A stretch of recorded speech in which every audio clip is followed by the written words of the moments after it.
May 2025. Trump lands in Riyadh, Saudi Arabia. Cameras from all over the world are aimed at the tarmac. Air Force One taxis slowly. The stairs come down, then the President of the United States steps out, slow and upright, under the eyes of the entire world. Everyone watches that moment. But nobody asks the one most important question. How did the beast already get down there? Hours before Air Force One even touched down, another plane had already arrived in Riyadh. No news coverage, no live stream. Journalists' cameras weren't even pointed that direction. Then that plane stopped at a quiet corner of the tarmac. Its rear ramp lowered slowly, and something massive began rolling out from inside. Inside its belly, the most dangerous convoy on the face of the earth. Not just the Beast, the armored limousine that weighs nearly 10 tons and can survive a grenade blast, but also dozens of other vehicles. Black SUVs packed with armed agents, ambulances carrying specialist doctors and blood bags matched to the president's blood type, encrypted communication vehicles that connect directly to the Pentagon, and one vehicle that looks completely ordinary, but is the most lethal thing in the entire convoy. The full convoy can reach over 50 vehicles. The operating cost?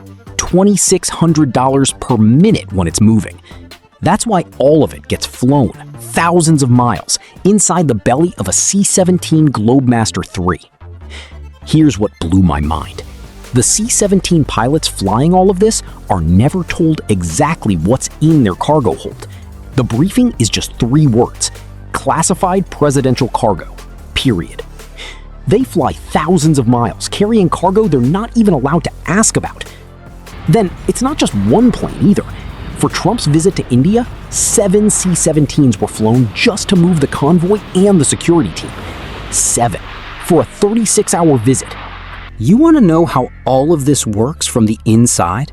From the cockpit of a pilot who has no idea what he's carrying, to the perspective of local police who have to sacrifice 18,000 officers, to one mysterious vehicle in the middle of the convoy that can kill drone signals, disrupt roadside bombs, and knock out journalist cameras all at the same time. Stay until the end, because the scariest thing in this convoy is not what you think. First, let's talk about the aircraft itself, the C-17 Globemaster III. Its wingspan is 51 meters, tip to tip. That's almost half a football field. Maximum cargo capacity is 77 tons, roughly the weight of one M1 Abrams tank plus 2 Bradley armored fighting vehicles. The rear ramp lowers down, then vehicles drive straight in on a roll-on, roll-off system. Drive in, park, lock to the floor, ready to fly. Sounds simple, but this is exactly where it gets complicated. The loadmaster is the person responsible for everything inside the C-17's cargo hold. He has to calculate the weight distribution of every single vehicle down to the millimeter. That's not an exaggeration. If the aircraft's center of gravity is off because of a bad cargo placement, the plane can struggle to take off. Or worse, it becomes unstable at cruising altitude and high speed. Picture this. You're told to arrange 12 to 15 armored vehicles inside a giant metal tube, while running weight distribution physics calculations under a tight deadline at an airport with maximum security surrounding you. That's what a loadmaster does every single time the presidential convoy moves to a new city or a new country. Then there's one rule that absolutely cannot be broken. All vehicles enter nose first, never tail first. Why does that matter? Because when you land at the destination, the vehicles need to exit fast, and they all exit through that same rear ramp. If a vehicle entered tail first, it exits nose first, meaning the driver can't gun it the second it clears the ramp. But if it entered nose first, it backs out with full control and is ready to move immediately. That fraction of a second difference is everything in a security situation. The parking order inside the plane is just as tactical. Vehicles needed first at the destination, usually the scout vehicles and the advance team, park closest to the ramp so they exit first. Then the Beast, officially codenamed Stagecoach, usually loads last and parks deepest inside the aircraft, because it only rolls out after the entire route has been confirmed 100% clear. This isn't just logistics, this is tactics. Now, let's talk about the pilots. They fly on a completely different route than Air Force One, and that's by design, not by accident. The concept is called operational deception.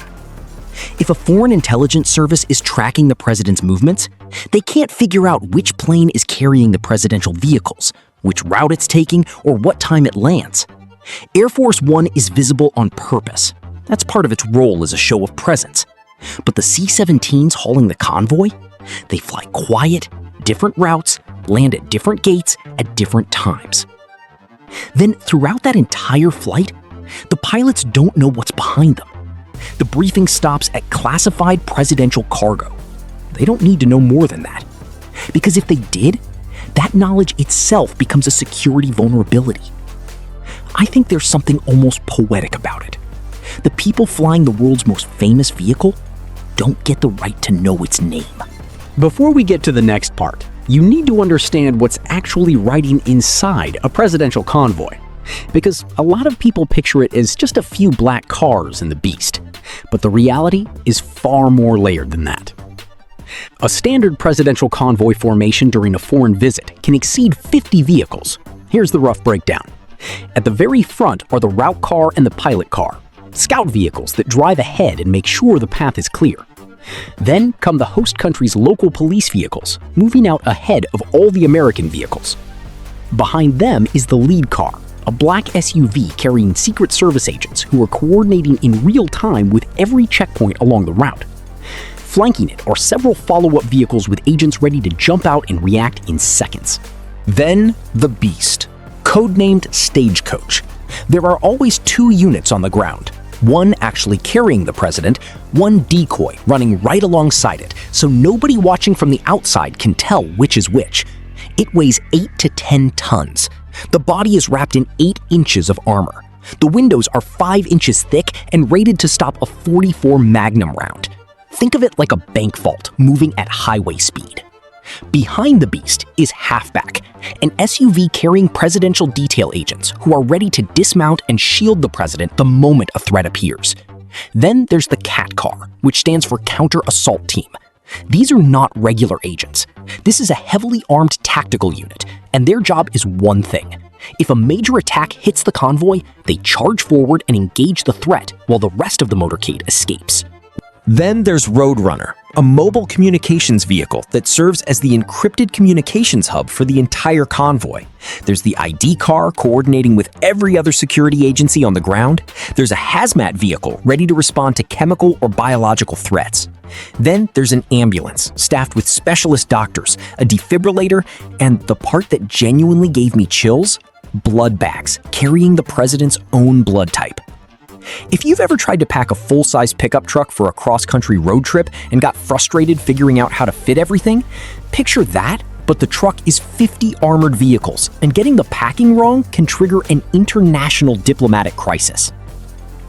Okay, now I need you to switch perspectives.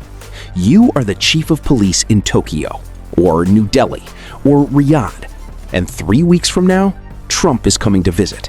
Congratulations. You just walked into a logistical nightmare. Because the Secret Service doesn't show up with just vehicles and guns. They arrive with non-negotiable standards that your country's police force must meet in 3 weeks or less. Weeks before the president arrives, a Secret Service advance team is already on the ground in the destination city. They survey every building along the convoy route, every window facing the road, every rooftop with a sightline to key positions, every storm drain, every basement, every hidden access point. Then the result is a long list of demands the Indian side had to fulfill. Close this highway, block access to these buildings, post snipers on these rooftops, deploy personnel at these exact checkpoints, and every security post has to use communication protocols compatible with Secret Service systems. In Tokyo, during Trump's visit in October 2025, the Tokyo Metropolitan Police deployed 18,000 officers. 18,000 people just for the security of one visiting guest. That is not a small number. Some major cities in the developing world don't even have that many active officers on their entire force.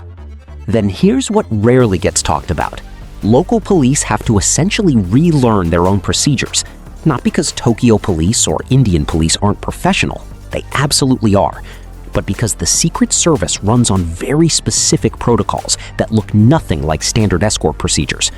The formation order of the motorcade, what to do if the convoy gets hit mid-route, the chain of command on the ground, how to respond to each specific threat scenario. All of it has to be absorbed in a very short window. One miscommunication on the ground can spark an international diplomatic incident. One local officer who doesn't know the protocol walking into the wrong security ring can draw an aggressive response from a Secret Service agent who has never seen his face before. This isn't just about security. It's about a geopolitical calculation. How much are you willing to sacrifice to keep a good relationship with Washington? Put yourself in that police chief's seat. You have to realign your entire city's security infrastructure to another country's standards on short notice, without complaint. Think you could handle it? Drop a comment below. Okay, this is the part I've been building toward this whole time. You've probably seen presidential motorcade footage before. The cameras always find the beast. Understandable. It's iconic, it's massive, it looks like a bunker on wheels that somehow manages to fly down the highway. But there is one vehicle sitting right behind the beast that is far more terrifying than anything else in that convoy. What does it look like? Completely ordinary. A black Chevrolet Suburban, identical to dozens of other SUVs in the same motorcade. No special markings, no visible weapons. But inside it is an active electronic system capable of turning the airspace around the entire convoy into a dead zone for all radio signals. It's called the Electronic Countermeasures Vehicle. Here's how it works. Two large antennas are mounted on the roof of this vehicle. Then those antennas continuously broadcast signals across multiple radio frequencies simultaneously, flooding the surrounding spectrum with electronic noise. The goal? Stop IED detonators from working. Most IEDs, improvised explosive devices, the kind of roadside bombs used in conflict zones around the world, are triggered by a remote signal, a cell phone signal, a radio frequency, or a cheap two-way radio you can pick up at any hardware store. Okay, now let me pull the camera all the way back. Let's look at the full picture. Everything I've just described. The loadmaster rechecking weight distribution calculations at midnight. 18,000 Tokyo police officers locking down an entire city. Pilots flying with classified cargo they're never allowed to ask about. A jammer vehicle killing drone signals for blocks in every direction. This is not just a security operation. This is the most expensive and most complex projection of power ever assembled on this planet. Every time the American president lands in any country with a convoy like this, a message gets delivered without a single word being spoken out loud. We can come anywhere at any time with systems you cannot match. But behind those staggering numbers are people whose work will never make the news. The loadmaster who rechecks his weight distribution math for the third time at 2 in the morning because he refuses to gamble. The advance agent who surveys rooftops alone in a foreign city at 6 a.m. The local officers who have to absorb brand new protocols in 2 weeks. Then the C-17 pilot flying 14 hours with cargo he's not even allowed to ask the name of. Then, this system has to be perfect every single time. Not 99% perfect, 100. Because one loadmaster who miscalculates weight distribution can ground the aircraft. One local officer who blanks on the protocol can open a gap in the security ring. One unblocked frequency can become the trigger path for a roadside bomb. The standards applied to the American presidential security system are the highest ever held in the history of protecting a head of state. And that is not an accident. It is the inheritance of tragedy, of history, of 4 American presidents killed in office, and dozens more who survived attempts on their lives. That's why every procedure that exists today exists because someone in the past made a mistake, and the world learned from that mistake at an extremely high price.